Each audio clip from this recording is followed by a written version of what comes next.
আল্লাহ পাক রব্বুল আলামিন বলেন তাকওয়া হলো এমন একটা জিনিসের নাম। সাহাবায়ে কেরাম রাদিয়াল্লাহু তাআলা আনহুম আজমাইন বলেন দুই পাশে হলো কাঁটাযুক্ত গাছ, দুই পাশে হলো কাঁটাযুক্ত গাছ, মাঝখানে হলো সোজা একটা রাস্তা, সংকীর্ণ একটা রাস্তার নাম হলো তাকওয়া। এই দুই পাশে কাঁটাযুক্ত গাছ, মাঝখানে ছোট্ট একটা রাস্তা দিয়ে বান্দা মানুষ যখন হাঁটবে, হাঁটার সময় নিজেকে সুন্দর করে নিয়ন্ত্রণ করে হাঁটতে হয়। যদি কোনো ব্যক্তি তাকওয়া অর্জন করে তাহলে কি পরিমাণ লাভ হবে? যদি কোনো ব্যক্তি তাকওয়া অর্জন করে,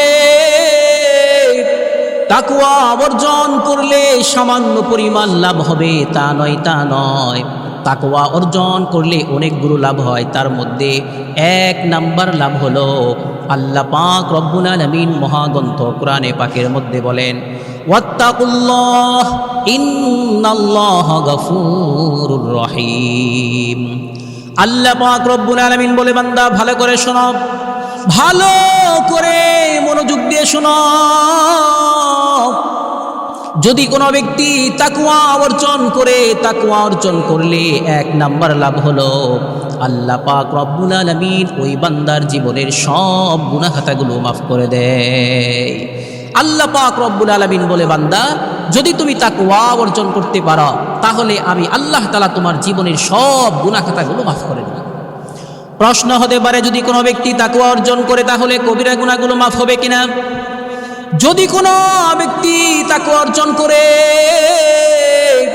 তাহলে শুধুমাত্র সগীরা গুনাহগুলো মাফ হবে। কয় না না না, বান্দা যদি ওই সগীরা গুনাহগুলো মাফ হওয়ার সাথে সাথে তাকওয়া অর্জন করার সাথে সাথে বান্দা যদি ইস্তিগফার আর তওবা করতে পারে, আল্লাহ পাক রব্বুল আলামিন যেমনইভাবে তার সগীরা গুনাহগুলো মাফ করবে, আল্লাহ পাক রব্বুল আলামিন সাথে সাথে তার জীবনের সব কবিরা গুনাহগুলো মাফ করে দিবে। সুবহানাল্লাহ। তাহলে যদি কোনো ব্যক্তি তাকওয়া অর্জন করে তার এক নাম্বার লাভ হলো যে তার জীবনের সমস্ত গুনাহ খাতাগুলো আল্লাহ তাআলা ক্ষমা করে দিবেন। সুবহানাল্লাহ। দুই নাম্বার লাভ হলো যদি কোনো ব্যক্তি তাকওয়া অর্জন করে, দুই নাম্বার লাভ হলো তাকওয়া অর্জন করলে, দুই নাম্বার তাকওয়া অর্জন করার লাভ হলো আল্লাহ পাক রব্বুল আলামিন বলেন যদি কোনো ব্যক্তি তাকওয়া অর্জন করে আমি আল্লাহ পাক রব্বুল আলামিন তার জীবনের সব কঠিন কঠিন বিষয়গুলো সহজ বানায়া দিব। যদি কোনো ব্যক্তি তাকওয়া অর্জন করে আল্লাহ তাআলা বলেন দ্বিতীয় নাম্বার লাভ হলো তার যত কঠিন বিষয় আছে সমস্ত কঠিন বিষয়গুলোকে সহজ করবে। সুবহানাল্লাহ। কেমনে কঠিন বিষয়গুলো আল্লাহ পাক রব্বুল আলামিন সহজ করে দিবে? আল্লাহ পাক রব্বুল আলামিন সূরাতুত তালাকের ৪ নম্বর আয়াতে সুন্দর করে বলেন ওয়া মাইয়াত্তাকিল্লাহা ইয়াজআল লাহু মিন আমরিহি ইসরা। আল্লাহ পাক রব্বুল আলামিন বলেন যে ব্যক্তি আল্লাহ পাক রব্বুল আলামিনকে ভয় করবে, আল্লাহ পাক রব্বুল আলামিন তার জীবনের সব কঠিন কঠিন বিষয়গুলোকে আল্লাহ তাআলা নিজ হাতে তিনি সহজ বানায়া দিবে। এখন আমাদের একটা বড় প্রশ্ন হয় কি কি কঠিন বিষয় হতে পারে? একজন ব্যক্তি ক্যান্সার রোগ হয়েছে, দুনিয়ার সব ডাক্তারের কাছে গেছে, যায় বলে ডাক্তার সাহেব আমি অসুস্থ, আমার ক্যান্সার হয়েছে, আমি আর বাঁচবো না। দুনিয়ার সব ক্যান্সার বিশেষজ্ঞ ডাক্তাররা বলেছে এমন একটা মারাত্মক কঠিন রোগ যে কঠিন রোগের আজ পর্যন্ত পৃথিবীতে কোনো চিকিৎসা বের হয় নাই। আপনাদের কাছে আমার বড় একটা প্রশ্ন, এটা কঠিন না সহজ? দুনিয়ার সব ডাক্তার যেখানে বলছে কঠিন, সেই জিনিসটা সহজের সামান্য পরিমাণ কোনো কারণ নাই। যেই জিনিসটা মারাত্মক কঠিন আল্লাহ পাক বলে বান্দা এটা তোমার জীবনের সবচেয়ে কঠিন একটা বিষয়। বান্দা তুমি যদি তাকওয়া অর্জন করতে পারো আমি আল্লাহ পাক রব্বুল আলামিন সুন্দর করে সূরাতুত তালাকের ৪ নম্বর আয়াত দিয়ে বলে দিলাম বান্দা যদি একটা কাজ করতে পারো সেই কাজটা হলো যদি তাকওয়া অর্জন করতে পারো আমি আল্লাহ পাক রব্বুল আলামিন সুন্দর করে তোমার এই কঠিন মুসিবতটাকে সহজে পরিণত করে দিব। আল্লাহ তাআলা কঠিন বিষয়গুলোকে সহজ করবেন। সুবহানাল্লাহ। আমাদের সমাজের মধ্যে অনেক মা বোনরা এমন আছে, এক ব্যক্তির চারটা মেয়ের বয়স হয়েছে 30 বছর করে, অথচ সমাজের মধ্যে অন্যান্য কিছু মেয়ের বয়স হলো 16 বছর। 16 বছর অবস্থায় অনেক মেয়ের সমাজের মধ্যে বিবাহ হয়ে যায়, হয় কি হয় না হয়। কিন্তু একজন ব্যক্তির চারটা মেয়ে আছে, চারটা মেয়ের 30 বছর করে বয়স হয়েছে। 30 বছর করে বয়স হবার পরেও চারজন মেয়ের মধ্যে একটা মেয়ের একটা বিবাহের ঘর পর্যন্ত তার বাড়িতে আসে না। চারটা মেয়ের সামান্য পরিমাণ কোনো বিবাহের প্রস্তাব আসে না। এখন আপনাদের কাছে আমার বড় একটা প্রশ্ন, যে ব্যক্তির চারটা মেয়ের মধ্যে 30 বছর করে প্রত্যেকটা মেয়ের বয়স, এখন 16 বছর বয়সের মেয়েগুলো যখন বিবাহ হয়ে যায়, ওই বাবার কি পরিমাণ কষ্ট যে আমার প্রত্যেকটা মেয়ের বয়স 30 বছর হবার পরেও একটা মেয়ের সামান্য পরিমাণ পর্যন্ত কোনো প্রস্তাব আসে না। আল্লাহ পাক রব্বুল আলামিন বলে, বান্দা ভালো করে শোনো, ও বান্দা ভালো করে তুমি খেয়াল করো, চারটা মেয়ের মধ্যে একজন মেয়েরও বিবাহ হয় না। এটা তোমার জন্য বড় একটা কঠিন বিষয়, তোমার জন্য একটা বড় মুসিবত। আমি আল্লাহ পাক রব্বুল আলামিন বললাম, বান্দা যদি আমি আল্লাহ পাক রব্বুল আলামিনকে ভয় করতে পারো, তাহলে আমি আল্লাহ পাক রব্বুল আলামিন তোমাকে এই কঠিন বিষয় থেকে অবশ্যই সহজ বানায়া দিব। 3 নাম্বার লাভ হলো যদি কোনো ব্যক্তি তাকওয়া অর্জন করতে পারে। 3 নাম্বার লাভ হলো যদি কোনো ব্যক্তি তাকওয়া অর্জন করে। আল্লাহ পাক রব্বুল আলামিন বলেন সূরাতুন নাবার 31 নম্বর আয়াতে আল্লাহ পাক রব্বুল আলামিন বলেন, ইন্নালিল মুত্তাকিনা মাফাজা, নিশ্চয় মুত্তাকিনদের জন্যই রয়েছে সফলতা।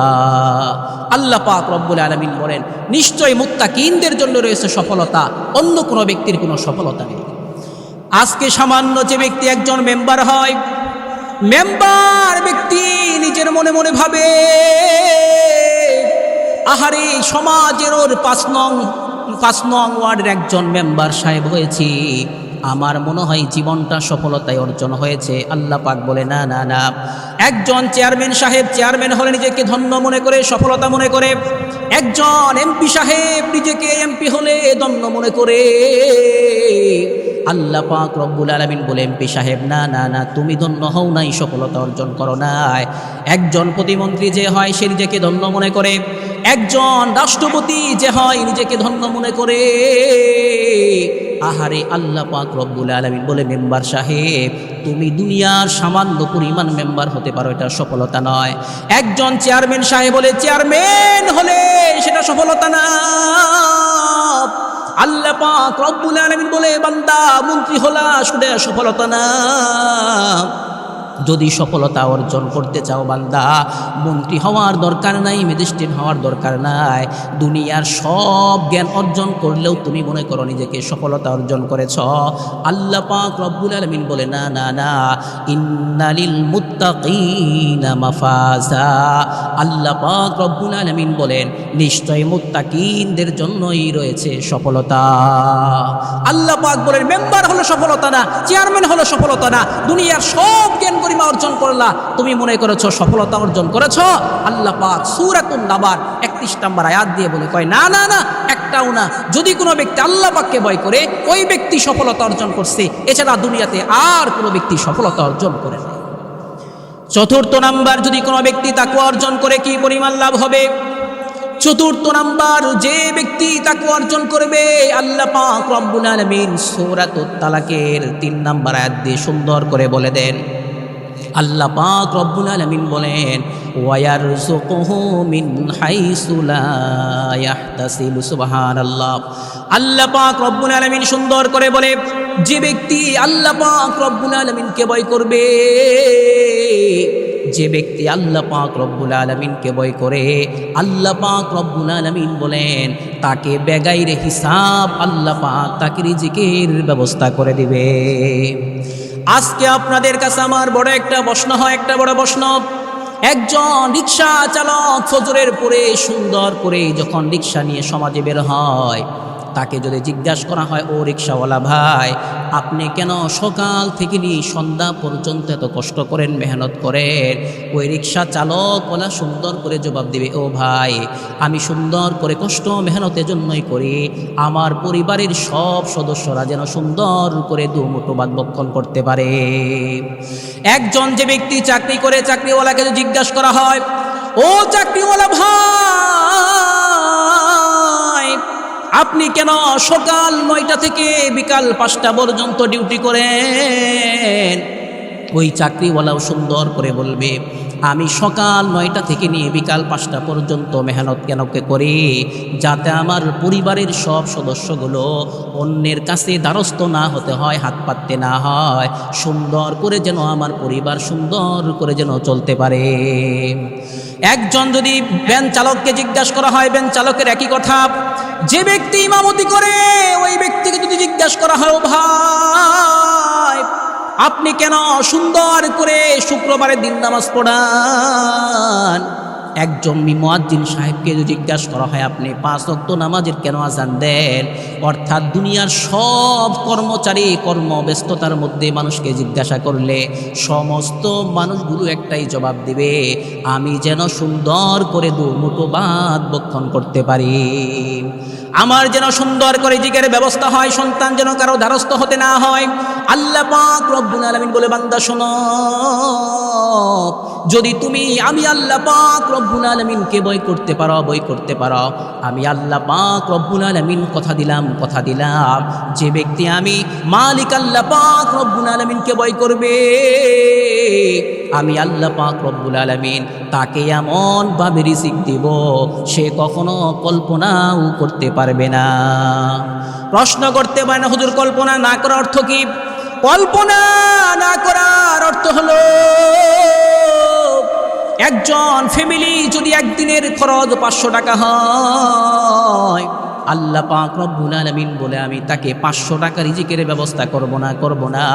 আমি মালিক আল্লাহ পাক রব্বুল আলামিনকে যদি কোনো ব্যক্তি ভয় করে, আমার শুধু আল্লাহকে ভয় করার কারণে তার ঘরের মধ্যে আমি আল্লাহ পাক রব্বুল আলামিন এমন ভাবে রিজিকের ব্যবস্থা করে দিব, তার খরচ হলো দৈনন্দিন 500 টাকা, আমি মালিক আল্লাহ তার ঘরে আয় দিয়ে দিব 2000 টাকা। আল্লাহু আকবার। আল্লাহ তাআলা কত বড় মালিক! ওনাকে ভয় করলে আল্লাহ তাআলা সমস্ত পেরেশানি দূর করে দিবেন, গুনাহ খাতাগুলো মাফ করে দিবেন, আর সফলতা দান করবেন। পাশাপাশি আল্লাহ বলে, যে রিজিকের জন্য এত মেহনত, কষ্ট, মুজাহাদা, সর্ব ব্যক্তি যা কিছু করে সব রিজিকের জন্যই করে। আল্লাহ বলে, বান্দা একটা কাজ কর, সেটা হলো আমি মালিক আল্লাহকে ভয় কর। আমি আল্লাহ তাআলা বললাম, তো রিজিকের ব্যবস্থা আমি আল্লাহ তাআলা এমনভাবে করে দিব যেটা তো কল্পনাও করতে পারি না। সুবহান। এতক্ষণ আমরা আলোচনা করলাম, যদি কোনো ব্যক্তি তাকে অর্জন করে কি পরিমাণ লাভ হয়। 5ম নাম্বার একটা লাভ হলো, আল্লাহ পাক রব্বুল আলামিন বলেন, বান্দা যদি তুমি আমি আল্লাহকে ভয় করো, আর একটা তোমাকে সুন্দর একটা পুরস্কার দিব। বলেন সুবহানাল্লাহ। পুরস্কারটা হলো, আল্লাহ পাক রব্বুল আলামিন সূরাতুল হুজুরাতের 13 নম্বর আয়াতের মধ্যে সুন্দর করে বলে দেন, ইন্না আকরামাকুম ইনদাল্লাহি আতকাকুম। আল্লাহ পাক রব্বুল আলামিন বললেন, নিশ্চয় তোমাদের মধ্যে, নিশ্চয় আল্লাহ পাক রব্বুল আলামিনের নিকট সবচেয়ে দামি মানুষ হলো, মর্যাদা সম্পন্ন মানুষ হলো যে আল্লাহ পাক রব্বুল আলামিনকে ভয় করে। যে আল্লাহকে ভয় করে, আল্লাহর কাছে ওই ব্যক্তি সবচেয়ে বড় সম্মানিত মানুষ। এছাড়া যারা ভয় করে না, তারা কখনো সম্মানিত ব্যক্তি হতেই পারে না। আরেকটা আয়াতের মধ্যে আল্লাহ পাক রব্বুল আলামিন বলেন সুন্দর করে, সূরাতুত তাওবার 4 নম্বর আয়াতে বলেন, ইন্নাল্লাহা ইউহিব্বুল মুত্তাকিন। আল্লাহ পাক রব্বুল আলামিন বলে, আজকে দুনিয়ার সব মানুষ চায় আমি যেন প্রধানমন্ত্রীর কাছে যেতে পারি, ভালোবাসার মানুষ হতে পারি। দুনিয়ার সমস্ত মন্ত্রী ম্যাজিস্ট্রেট যারা আছে, সমস্ত মন্ত্রী ম্যাজিস্ট্রেটগুলো একটা কথাই মনে মনে ভাবে, আমি যেন একজন প্রধানমন্ত্রীর কাছে যেতে পারি। আল্লাহ পাক রব্বুল আলামিন বলে, দুনিয়ার সব মানুষ যদি প্রধানমন্ত্রীর কাছে যায়, ওই ব্যক্তিকে প্রধানমন্ত্রী ভালোবাসতে পারে, কিন্তু আখেরাতে তার কি হবে সে নিজেও জানে না। আল্লাহ পাক রব্বুল আলামিন সূরাতুত তালাকের 4 নম্বর আয়াতে বললেন, বান্দা ভালো করে খেয়াল করো,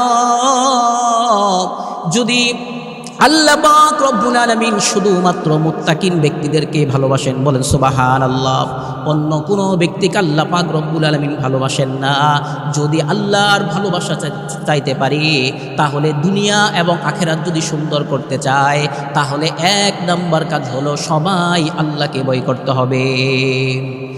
এতক্ষণ আলোচনা করলাম যদি কোনো তাকওয়া অর্জন করি কি পরিমাণ লাভ হয়, বুজুর্গানে কেরামরা কি পরিমাণ তাকওয়া অর্জন করতেন।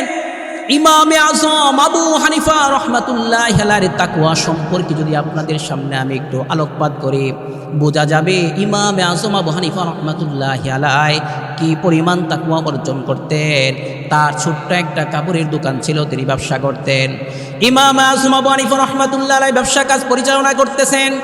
পড়ার সময় তিনি যখন তার গাড়ির মধ্যে কোনো কাপড় একদম খারাপ থাকতো, যদি কোনো কাপড়ের কোনো গজ সমস্যা থাকতো, ছিঁড়া ফাটা থাকতো, তিনি সুন্দর করে বলে দিতেন যখন তুমি বিক্রি করবা, গমস্তাদেরকে বলে দিত যদি কোনো গ্রাহক কিনতে চায় তাহলে তুমি সুন্দর করে এটা তুমি তাদের কাছে প্রকাশ করে দিবা, বলে দিবা। এই কথাগুলো তিনি সুন্দর করে বলে দিতেন। যদি কোনো গমস্তা বিক্রির সময় না বলতে পারতো, না বলতে পারলে হঠাৎ করে একজন কর্মচারী একটা কাপড়ের গাড়ি বিক্রি করে দিয়েছে, তার মধ্যে সামান্য 1-2 গজ পরিমাণ সমস্যা ছিল, ইমাম আজম আবু হানিফা রাহমাতুল্লাহি আলাইহি সুন্দর করে পা হাঁটি করে তার দোকান আগমন করার পরে বললেন, তুমি এই গাড়িটি কার কাছে বিক্রি করছে বলো। ওই গমস্তার মুখের ভিতরে আর কথা নাই, সে বলল, হযরত আমার অজান্তে আমি বিক্রি করে দিয়েছি, জানা নাই কার কাছে বিক্রি করেছি। ইমাম আজম আবু হানিফা রাহমাতুল্লাহি আলাইহি বলে, ও যুবক, কার কাছে বিক্রি করছো মনে নাই, কথা ঠিক বাদ দিয়ে দাও, কিন্তু কত টাকায় বিক্রি করছো বলো। উনি বললেন, আনুমানিক 1000 টাকা দিয়ে বিক্রি করেছি। ইমাম আজম আবু হানিফা রাহমাতুল্লাহি আলাইহি বলে, ও যুবক, 1000 টাকার নোট ছিল নাকি বাংতি টাকা ছিল বলো। সে বলে, হযরত 1000 টাকা দামের নোট ছিল, এটা আমার স্পষ্ট জানা আছে। ইমামে আজম আবু হানিফা রাহমাতুল্লাহি আলাইহি কেজ বাক্সের মধ্যে হাত দিয়া দেখলেন অনেকগুলো 1000 টাকার নোট, কিন্তু তিনি বুঝতে পারতেছেন না কোন নোটটা হলো ওই ব্যক্তি ওই গাড়ির টাকা। আল্লাহ পাক রব্বুল আলামিন ইমাম আজম আবু হানিফা রাহমাতুল্লাহি আলাইহি তো পরিমাণ তাকওয়া দিছে, এত পরিমাণ তাকওয়া দিছে, আল্লাহর ভয় দিয়েছিল। ইমাম আজম আবু হানিফা রাহমাতুল্লাহি আলাইহি সুন্দর করে বললেন, গমস্তারে যুবক রে, কোন 1000 টাকার নোট সেটা যেহেতু আমি জানতে পারতেছি না, বুঝতে পারতেছি না, তোমাকে আমি বললাম যতগুলো আমার কেশবাস্কের মধ্যে টাকা আছে,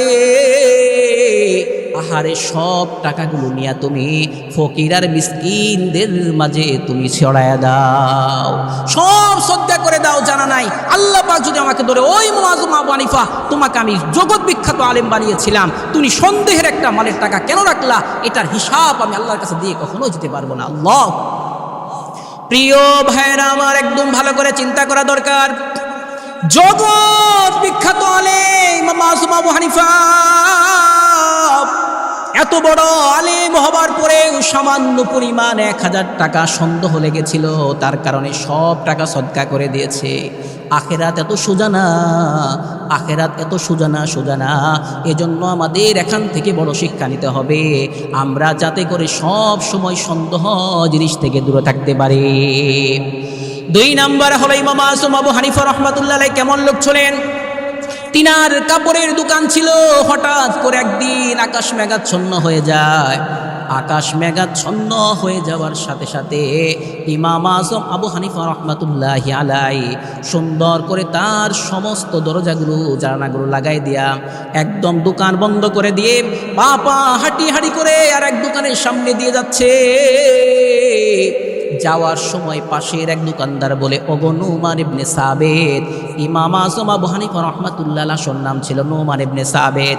ওনাকে বললেন, নুমান ইবনে সাবিত দোকান কেন বন্ধ করলা বলো।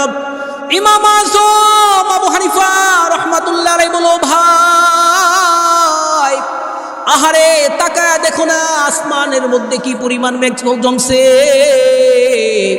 আকাশটা একদম অন্ধকারাচ্ছন্ন হয়ে গেছে, মেঘাচ্ছন্ন হয়ে গেছে। সুতরাং মেঘাচ্ছন্ন হওয়ার কারণে আমার ঘরের ভিতরে তো তেমন একটা লাইটের ব্যবস্থা নাই। বর্তমানে আমাদের বৈদ্যুতিক তথা বিদ্যুতের লাইটের অভাব নাই। এমন পরিমাণ লাইট আছে যে লাইট দিলে কাপড়ের আসল রং বোঝা যায় না। ইমাম আযম আবু হানিফা রাহমাতুল্লাহি আলাইহি বলে, যুবক ও ভাই তুমি শোনো, আকাশ মেঘাচ্ছন্ন হওয়ার কারণে আমার ঘরের ভিতরে লাইট নাই। যদি কোনো গ্রাহক তথা ক্রেতা ব্যক্তি গিয়ে যদি কোনো কাপড়ের আসল কালার বুঝতে না পেরে কোনো কাপড় ক্রয় করে, আর আল্লাহ পাক রব্বুল আলামিন যদি কাল কিয়ামতের মাঠে জিজ্ঞাসা করে, আবু হানিফা লাইট না থাকার কারণে ওই ক্রেতা ব্যক্তি কাপড়ের আসল কালার বুঝতে পারে নাই, প্রতারণা শিকার হয়েছে, এই জবাব দিয়ে তুমি আবু হানিফা জান্নাতে যাও। হায় রে তাকওয়া কাকে বলে, তাকওয়া কি জিনিস, তাকওয়ার কি নাম। ইমাম আযম আবু হানিফা রাহমাতুল্লাহ আলাইহি সুন্দর করে বন্ধ করে দিলেন, সুন্দর করে বাসায় চলে গেলেন। আর ভাবলেন কাপড়ের ব্যবসা যদি আজকে না করি কালকেও করা যাবে, কোনো সমস্যা নাই। কিন্তু হাদি হাসরের ময়দানে আল্লাহ পাক রব্বুল আলামিন যদি জিজ্ঞাসা করে, আবু হানিফা কেন বিক্রি করেছ, কেন ধোঁকা দিয়েছ, এই ধোঁকার জবাব আমি ইমাম আযম আবু হানিফা কখনোই দিতে পারবো না। সেজন্যই আমি দোকান বন্ধ করে দিয়েছি। আজকে আমাদের বাস্তবতা, আজকে আমরা দোকানে এমন পরিমাণ কিছু লাইট ব্যবহার করি, অত্যাধুনিক লাইট, যেগুলাতে আরো কাপড়ে আসলটা তো বোঝা যাবে দূরের কথা, ছিঁড়া ফাটা রং ডিসকালার হয়ে গেছে, নষ্ট হয়েছে, ওইটা আবার লাইটের কারণে সুন্দর দেখা যায়। প্রিয় ভাইরা আমার, ভালো করে বুঝতে দরকার, সুন্দর করে একটু খেয়াল করতে হবে। যদি লাইটের কারণে সামান্য পরিমাণ কোনো গ্রাহক আর ক্রেতা ব্যক্তি প্রতারিত হয়, কাল কিয়ামতের মাঠে, হাদি হাসরের মাঠে আল্লাহ পাক রব্বুল আলামিন অবশ্যই আপনাকে আমাকে এই প্রশ্নের দায়ী করাবে।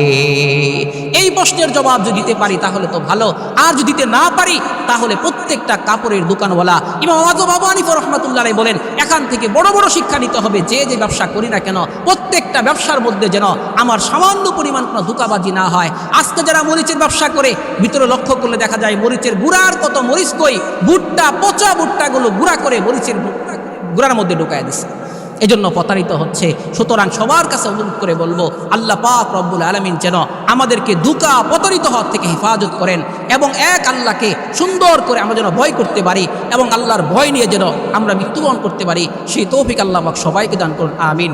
ওয়া আখিরু দাওয়ানা।